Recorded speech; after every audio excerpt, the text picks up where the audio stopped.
Danielle Douglas appeared on 2013's Netflix documentary Tricked. The program, which is still available on the streaming service, explores all sides of America's trafficking trade, which generates billions of dollars a year. It includes a variety of perspectives, from prostitutes, ex-prostitutes, pimps, johns, men who pay for, and the police force. Danielle, who managed to escape the trade 10 years prior to the documentary being filmed, revealed she was a worker from the age of 17 to 19. She explained all about her harrowing ordeal to Daily Star Online. Talking about how she got into prostitution, Danielle said she was invited to a party while she was at college in Boston, Massachusetts, US. Where she met her soon-to-be pimp.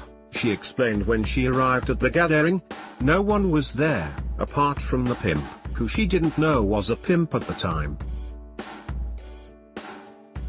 The pimp convinced her to go for dinner with him as no one was there and he felt bad the plans for the party had changed. Danielle said her pimp used the tactic boyfriending in to gain her trust and make her feel safe. She thinks she was an easy target for him as she was vulnerable thanks to her hard upbringing, therefore perhaps making it harder for her to spot the warning signs. Danielle explained, after our first meeting, he contacted me maybe, a few times after that too, to hang out. And I think we hung out once or twice after that to just go to the mall etc. I guess he wanted to, make himself appear safe, and then I think it was the third time, he said we were going to go eat and he told me how to dress and he said to dress in a nice skirt and a nice top and heels, and he took me to Chinatown, but he took me right to the track, the place where prostitutes are picked up by johns. He kicked me out of the car and told me to make his money and left me there. She continued, from that point I was on the Boston track, and on that particular track everyone was dressed in very scantily clad clothes, It was like fur coats and Danielle revealed she tried to run as she was terrified and did not want to sell herself for. She explained, I thought there is this big alleyway and I'm just going to walk to the alley and lie down and then I'm gonna figure out how I'm going to get home, because he had my phone, my purse, everything in the car. And so what I did was, I started walking to the alley and he caught me and he came around the other side of the alley and basically beat the CP out of me, and he put a gun to my head and told me I needed to make his money or else, basically. Danielle explained it got worse from there as the pimp wouldn't leave her alone, and he would beat her up on a regular basis. She said the pimp's behavior towards her was controlling and amounted to brainwashing, leaving her feeling like she was in a cult.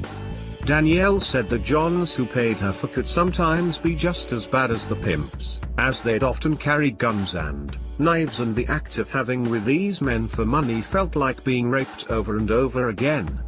She charged $50, £39 for penetrative and $30, £23 for oral, and all of the money had to go to the pimp.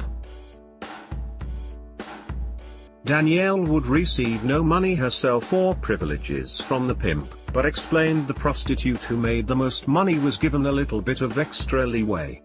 She finally managed to escape the lifestyle, which she described as amounting to a horror story, at the age of 19, after various arrests. Danielle thinks the only reason she's still alive today is because she didn't do drugs to cope with what she was going through. Her life looks very different these days. She is now a motivational speaker and sees a therapist to deal with her horrific past.